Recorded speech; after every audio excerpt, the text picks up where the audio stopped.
Tapos ngayon ka Eli, mga kababayan natin sa Albay. Marami na tayong evacuees sa Mount Mayon.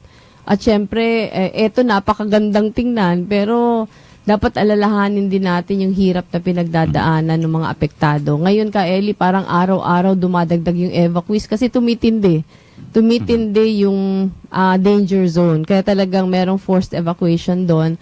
Kahapon, nandun yung team ng aming opisina, Office of the Vice President sa iba't ibang mga bayan ng Albay at namigay ng tulong para sa mga evacuees. Pero hinihikayat po natin yung mga nakikinig sa atin na sana tumulong din. Kasi ito parang pangmatagalan siya Kael. Hindi natin alam kung kailan matatapos yung eruption.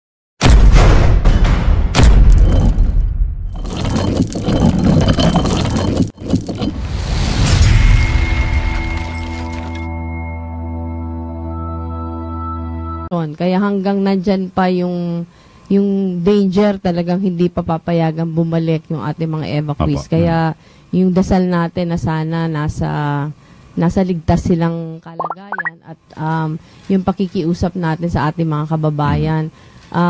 Ngayon po nag-iipon po kami ng mga banig, ng mga kumot. Siyempre pagkain din kasi ito yung kailangan doon. Ayun, apo.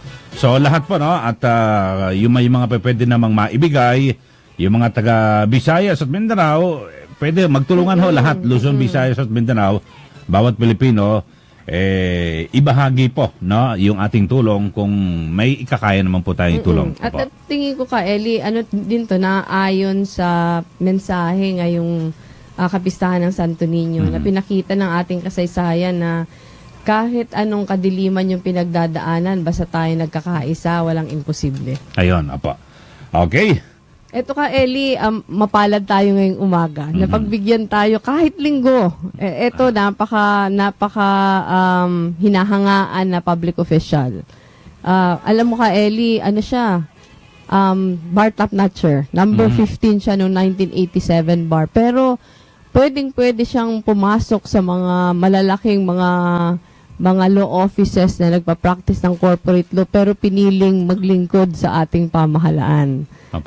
Mapalad tayo ngayon ka Eli, kasama natin si Attorney Ernesto Perez. Ayun, siya yung Assistant Secretary for Consumer Protection Group ng Department of Trade and Industry. Magandang umaga po sa iyo, Attorney Perez. Magandang umaga po sa ating mga kababayan. Magandang umaga po sa ating mahal na Vice President Lenny.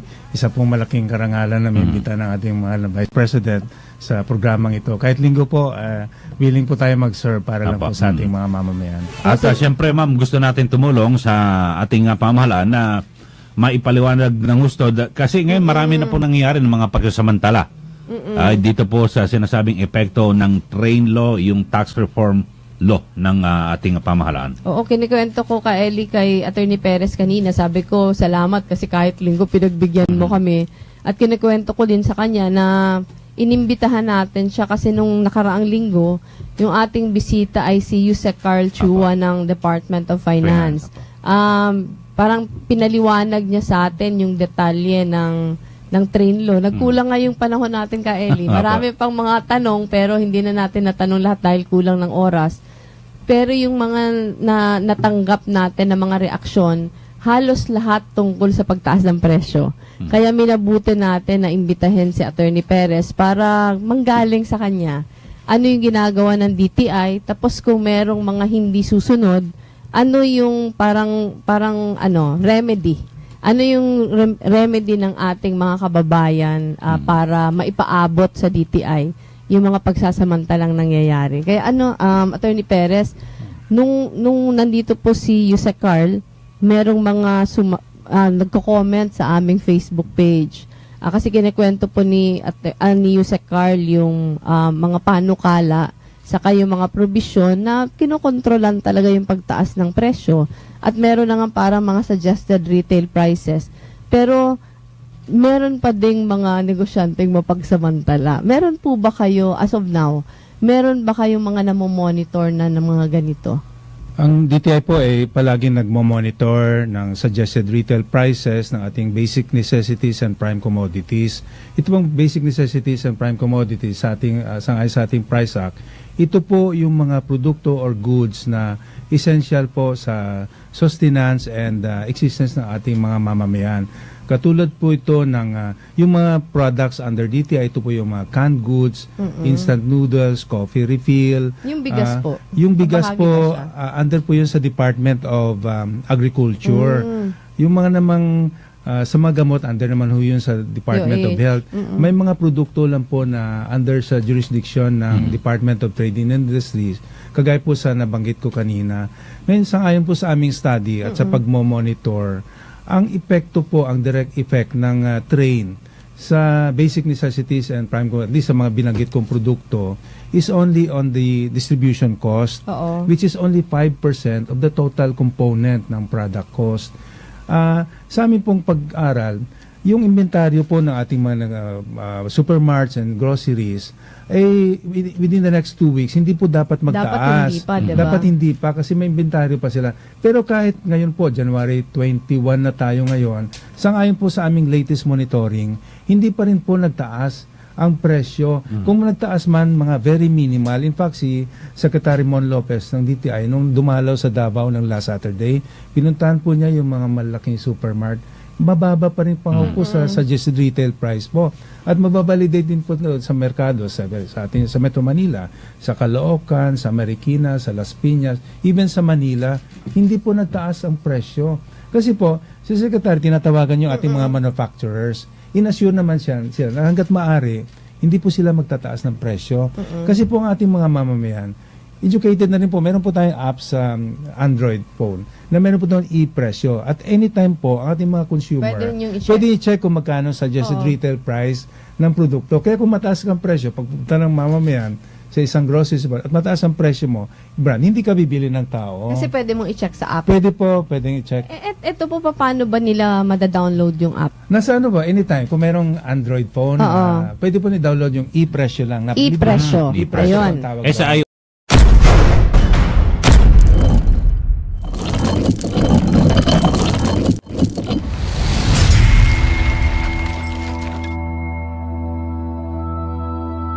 iOS pa. Sa iPhone, wala iPhone, pa. hindi Wala pa. pa. Pero kung yun na po, we're trying our best din na para pati sa iPhone ay pwede na rin ma-download. Apa.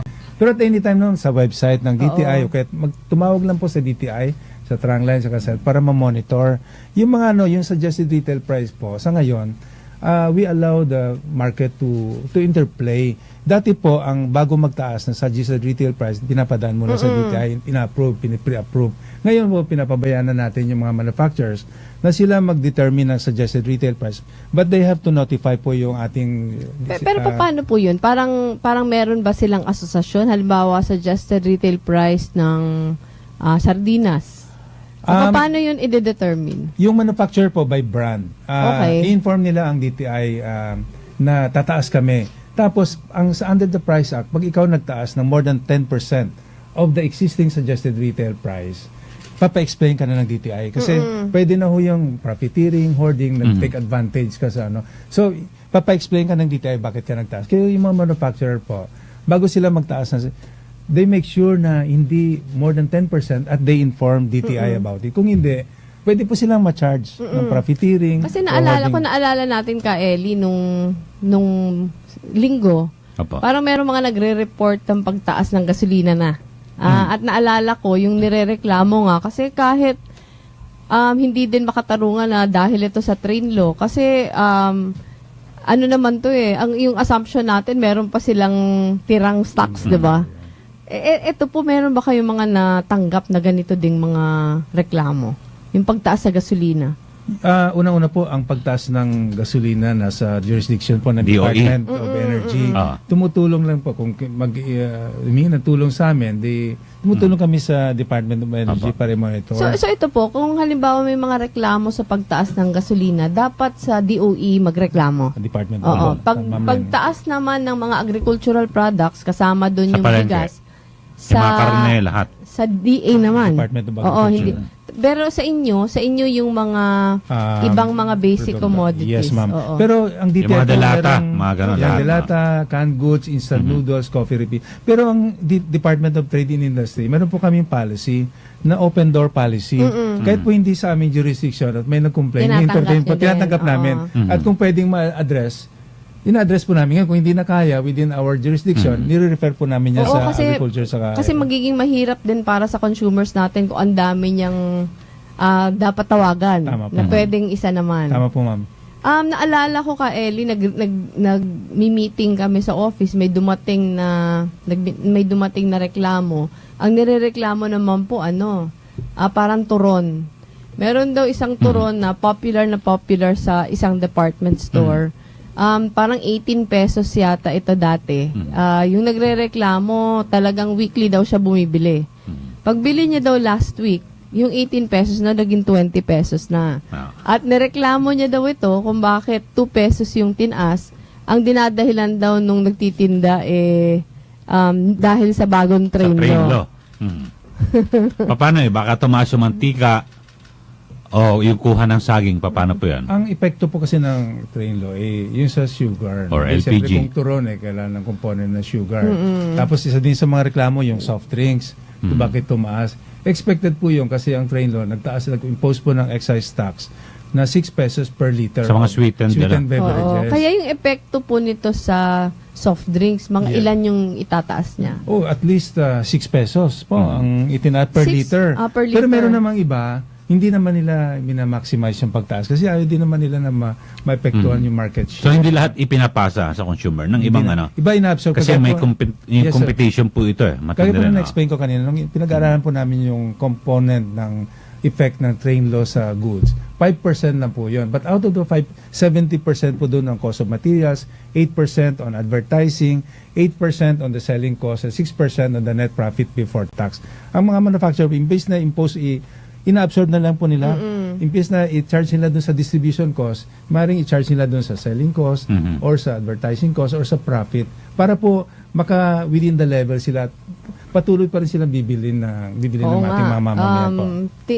Tingin natin, attorney, malaking effect itong sugar sweetened beverages, 'di ba? Kasi talaga, dahil malaki-laki yung presyo, yung nabalitaan nga natin, may mga groceries na, saka may mga restaurants, yung nag-announce na yung dati nilang ino-offer na unlimited na soft drinks, hindi na nila i-offer ngayon. Ma'am, looking at it on the brighter side, pagdating naman po doon sa milk, tsaka sa pure vegetable and fruit juice, wala pong pagtaas. Ang tinaas lang po yung sweetened beverages. Pero hindi ko naman pero yung 3-in-1 wala po, di ba? Yung 3-in-1 coffee wala, hindi Oo. kasama. Pero hindi po ba masama sa katawan natin? Di bawasan natin pag inunom. Hindi, actually po, nung nasa Kongreso ako, 16th Congress, isa ako sa mga authors ng isang panukalang batas na talaga magbibigay ng mas mataas na taxes dito dahil din sa mga issue ng kalusugan. Yes, ma'am. Marami na ngayong mga batang diabetic. Yes, ma'am. Yung obesity dito sa bansa natin, malaki Iba na na po. din. Pero talagang maraming kumukontra. Naggulat ako ka, Ellie, kasi parang hindi ko inaasahan nung una. Hindi ko naisip yung malawak na implikasyon nito. Akala ko parang masaya lahat dahil ito nga parang health measure. Pero nung committee hearing, talagang yung opposition malaki. Dahil din dun sa mga consumers, saka mga producers, manufacturers ng sugar sweetened beverages. Ito po, attorney, may isa akong tanong kasi 'di ba yung dapat sana yung gatas walang increase, 'di ba? Pero tinitingnan ko yung parang galing sa inyo ng comparative suggested retail prices ng basic commodities. Parang merong ilang gatas na affected. Bakit ito? Gaano po kataas, ma'am? Yung, alimbawa, Alaska Sweetened Filled Milk, 2.83% yung iaakyat. Tapos yung Milk Made Full Cream Milk, 1.75%. Tapos ito, mas malaki-laki, yung Alaska Filled Milk, 3.40%. Bakit kaya ganun siya? Siguro dahil nga apektado yung pag-transport, no? Transport. Kung in terms of percentage. Dahil sa excise tax ng gasolina. Tsaka kung in terms of actual pricing, siguro napakaliit kasi yung aming computation ng pagtaas, kung meron mang pagtaas, mga 0.04 centavos to 0.11 centavos. So within the level din po ng computation ng detail. So hindi, very minimal po ang pagtaas kung i-compare talaga sa Ito po dating presyo. Isa pang tanong, alam ko hindi to DTI, DA to, pero tungkol sa bigas. Kasi parang merong conflicting na statements. Halimbawa, yung NFA General Manager nagbigay na ng statement na walang increase yung lahat na NFA rice kahit after nitong imposition ng train. Pero meron ding parang association ng mga magsasaka na nagsabi na lalong-lalo na daw after April. Kasi April yata yung panibagong harvest season. Lalo na daw after April, yung increase daw piso bawat kilo. Ewan ko lang po nakarating na to sa inyo, pero nabasa ko to sa isang sa Inquirer. Parang merong conflicting claims. Pag ganito, paano to maka-harmonize? Siguro po dahil ang pagtaas nun dahil apektado yung transport cost nila at saka tumaas din yung presyo ng electricity sa warehousing din, nagtaasan din. Siguro ang ating mga negosyante, in-anticipate nila, it's part of making profit. But we have to warn these people that under the Price Act, hindi po sila pwedeng magtaas ng more than 10% of the existing price. Hindi pwedeng bigla. Bigla at saka bigla. Kasi sila, dapat ipa-explain sila at pwede silang ma-charge for profiteering and hoarding. Under the Price Act, magpit po na pinagbabawal ito. Sana po ang ating mga negosyante ay maging responsible din na wag naman nilang itaas ng ganong kataas at bigla ang pagtaas. Kasi ang train law naman po ay para sa kabutihan naman ng lahat ng mga mamamayan. Huwag natin pong isipin ang pagtaas ng presyo, pero din po yung kabutihan na ibibigay sa mga tao. Sama-sama po tayo sa train na ito at sa pag-unlad. Kung meron mang konting sakripisyo, dapat yung mga tao willing to sacrifice, ma'am, no? Gaya na ating ginagawa, ni-explain natin sa mga tao na maintindihan na kung tumaas man, very minimal po. Ang gobyerno naman natin ay gumagawa ng paraan para ma-address naman yung other impacts nito. Like, halimbawa, yung tax na magigain dito, i-apply naman to para ma-finance yung mga various projects of the government, yung ating build. Kailangan po ng gobyerno ang revenue. Alam naman natin po, bilang abogado, tax is the lifeblood of the nation. Kung wala pong tax, hindi tayo magpapatuloy sa ating pag-unlad. So, sana po, sama-sama natin pag-intindi na kasama po to sa sakripisyo bilang mamamayan, ma'am.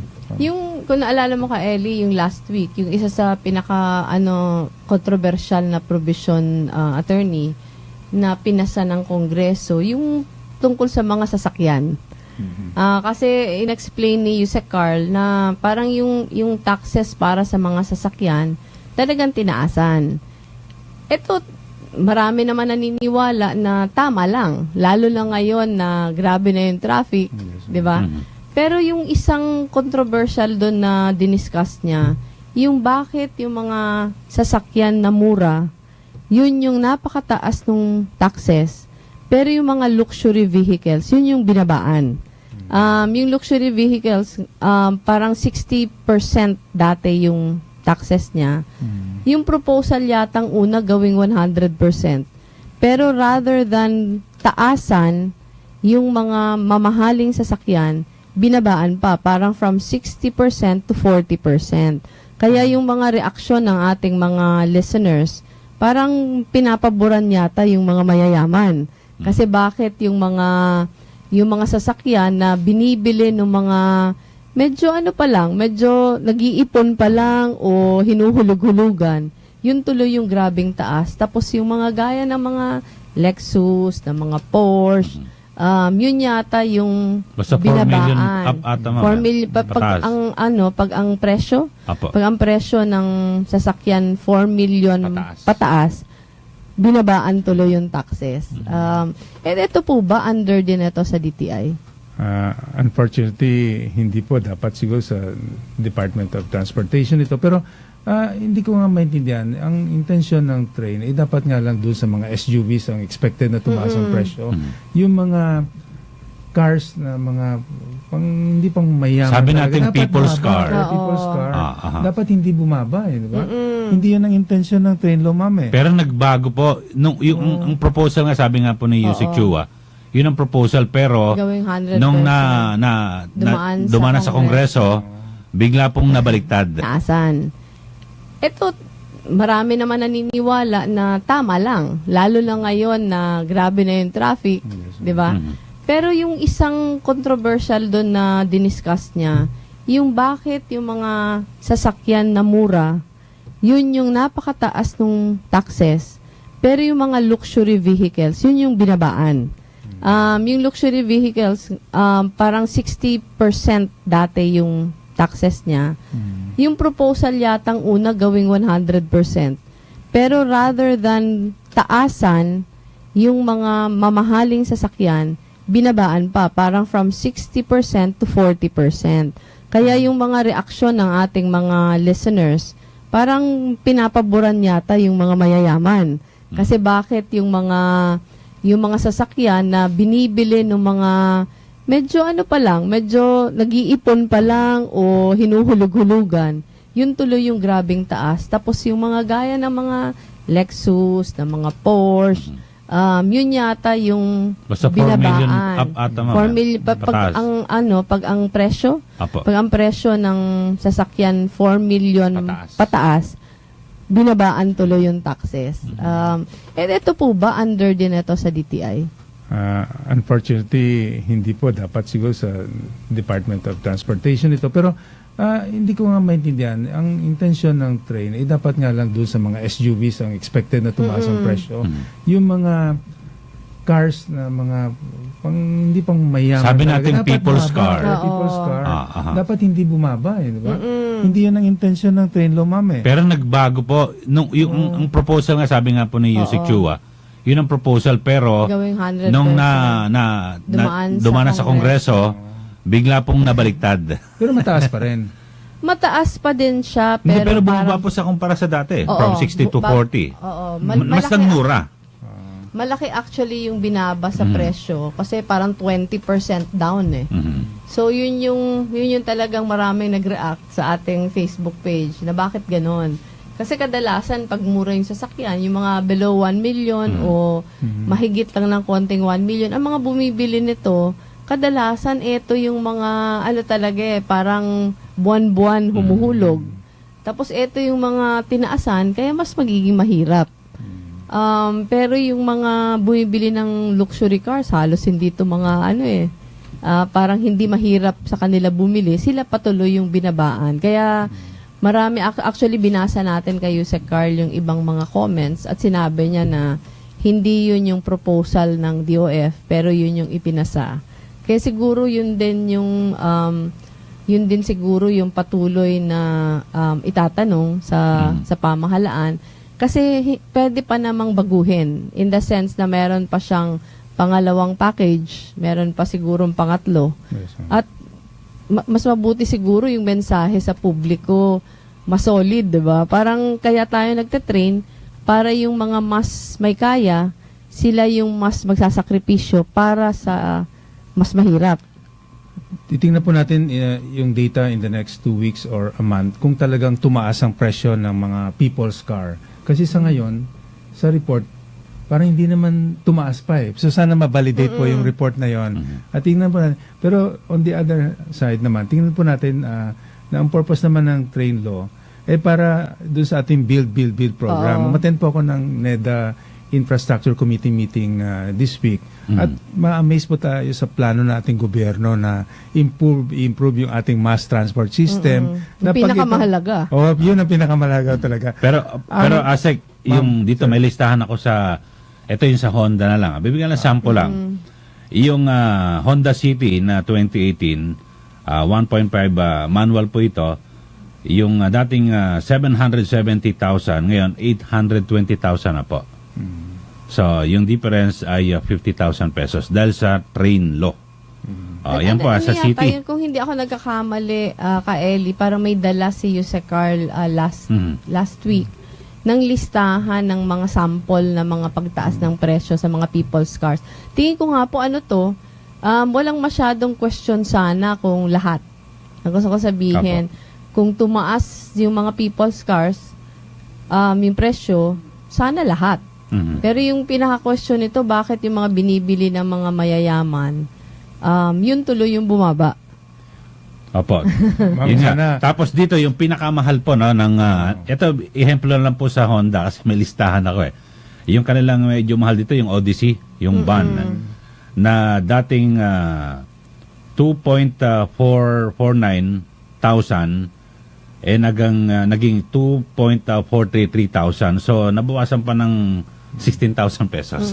Dahil mas mahal kasi. Yeah. So yun lang, ehemplo lang ho at dahil sa meron po tayong listahan yung kanilang updated na listahan ng Honda dahil sa train law. Yun ang sinasabi ko po kanina, yung ating mga consumers ay empowered na. Kung mataas ang presyo mo, ang consumer pupunta doon sa hindi nagtaas. Ngayon naman po, bakit ang mga tao bumibili ng kotse?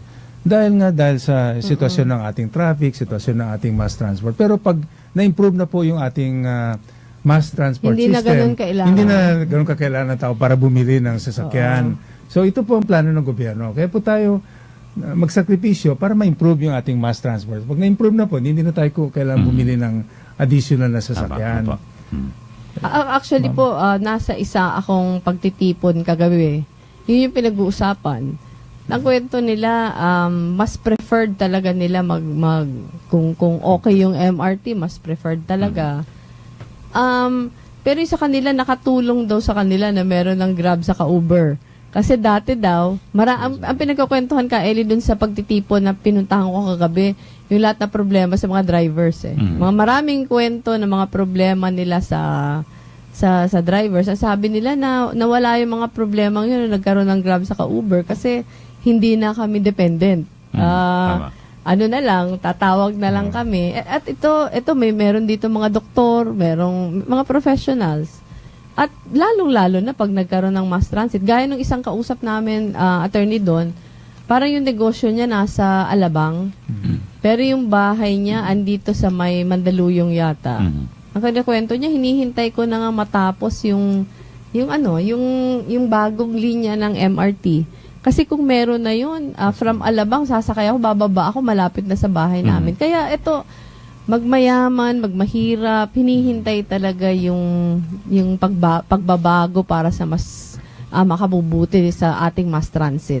Papunta na po tayo doon, ma'am. In fact, gusto ko lang i-share. Ako po, 3 rin babae yung mga anak ko. Pareho tayo, Kaya attorney. natutuwa ko doon sa Uber, sa Grab. Kasi kahit gabi, kung hindi ko sila masundo, sabi nila mag-Uber na lang. Kasi namomonitor namomonitor mo. At mas safe. Tapos, hatid talaga sa bahay.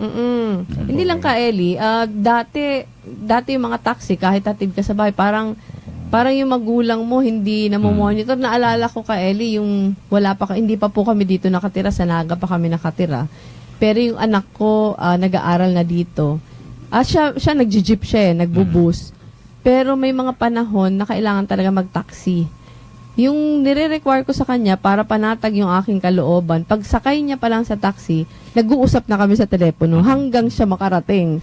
Para yung sa akin, pagpakampante lang na kung may mangyari, at least kausap ka.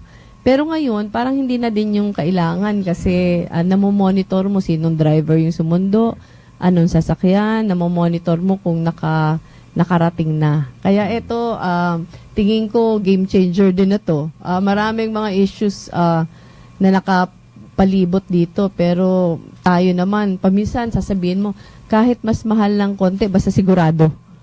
'Di ba? Kasi, halimbawa, yung kakilala kong nagbabiyahe, nagdadala siya ng sasakyan galing sa Alabang, pauwi sa bahay nila sa Mandaluyong, parang sa pa lang yata, sa toll, parang 300 plus yung kanyang binabayad. Kaya talaga, kailangan talagang ayusin na natin yung mass transit system. Sa ngayon po, meron din tayong P2P. Meron from Alabang, saka maganda siya. Maganda, pero parang kulang pa po yung pasahero. Pang lang yung pang madali ang solusyon. Pero talagang solusyon is mass transit system. Ayun na po, pang long term. Yung P2P, tingin ko, pag familiar na yung tao sa eksaktong oras na umaalis at dumadating, mas marami ng sasakay dito. Naalala ko nung linggo, pumunta kami sa UP Town. Meron dalawang P2P na buses na dumating. Ang ganda. Pero yung isa walang pasahero, yung isa dalawa yung pasahero, kaya sayang. Pero tingin natin hindi naman sa ayaw sumakay pero hindi pa masyadong pamilyar. Ayun, opo. At tsaka mabagal din po dahil sa traffic. Pero kung MRT, saka mura. Mas mura, opo. So siguro yung sinasabi niyo long term pag naayos yan, automatic ko konti na siguro yung sasakyan. Kasi ako hindi na magsasakyan eh. Oo. 'Di ba? Gasolina tapos problema pa kung minsan Parking. pagod ka, gusto mo nga pati parking. Opo. Okay, so dito po ay bago tayo magtapos sa Attorney Asek na baka ano ma'am pwede nating maipayo sa ating mga kababayan nationwide po no, na may mga nagsasamantala kasi talagang hindi po maiwasan may nagsasamantala po.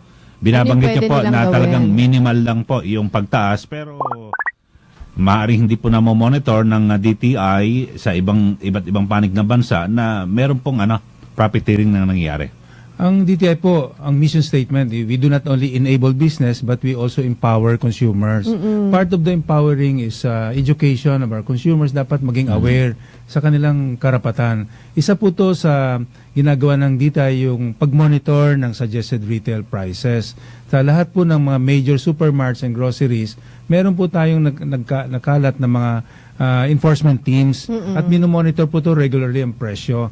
Pag tumaas po ng more than 10%, ipapatawag po ng DTI at ipapa-explain. Hindi lang po ito sa Metro Manila, even nationwide. Ngayon, ang ating mga mamayan din po, libre silang tumawag, sumulat, pumunta sa DTI, ito-complain. Ang DTI po ay willing na sagutin ang kanyang kung ano man yung reklamo. Kahit hindi aming jurisdiction, sasagutin po namin.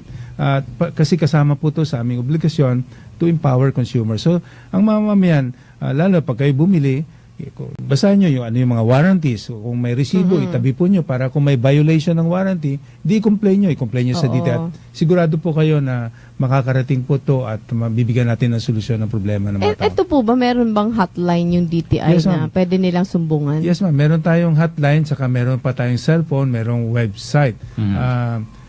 Hotline, 731-0551, meron 0551. 731-0551. Meron din, pwede rin mag-email sa dti.gov.ph. Marami po to bilang Assistant Secretary ng Consumer Protection Group. Pag may nag-email po sa amin ng complaint, sinasagot po namin yan within 24 hours. At mag-expect po sila na within 2 to 3 days meron pong sagot ang DTI at papaalam sa kanila kung ano action na ginagawa po, ma'am. Kasi attorney, sa amin, sa Naga, sa buong Camarines Sur, very active yung consumer protection ng DTI. Meron silang parang joint task force with the city government na regularly umiikot talaga. Kaya doon parang yung tao alam niya kung paano magreklamo kasi very active yung DTI sa amin. Kaya yung sa mga nakikinig po sa atin, lalo yung mga nagpaabot ng mga reklamo noong nakaraang linggo, pwede po kayong tumawag sa hotline 731-0551. Saka pwede mag-email dti.gov.ph po, no? Tapos ano po, ang sinasabi ni attorney, meron silang parang team na talagang naka-assign. Kaya sana makakatulong din po sa lahat na kababayan natin na hindi natin sinasarili yung impormasyon. Mas mabuti na kung meron kayong nasasalubong na ganito, sa DTI mismo ireklamo para magawa ng paraan. Apo. Pero siguro mas maganda, talaga mas maging proactive po ang DTI na kahit wala pong complaint kung umiikot na. Kasi mas maganda, wala mo ng problema, talagang tapos na ho. Noong January 3, na nag-take effect ang train noong January 1, yung less than Secretary Mon Lopez nagpunta sa mga major supermarkets sa Metro Manila, minonitor yung price at nakita po niya first hand. Hindi po nagtaas. At hanggat last week, patuloy po siya nagmamonitor. At tinatawagan niya yung mga manufacturer. Very hands-on po ang ating secretary. At inassure naman siya ng mga manufacturers na at least so far, hindi po sila magtataas pa ng presyo. Kasi yung mga tindahan din, pag alam niyang unti-unti nagra-random check yung ating DTI, mas ano din siya, 'di ba? Mas on their toes. Okay, so Asek, wala na po tayong oras. Naku, pasensya na po at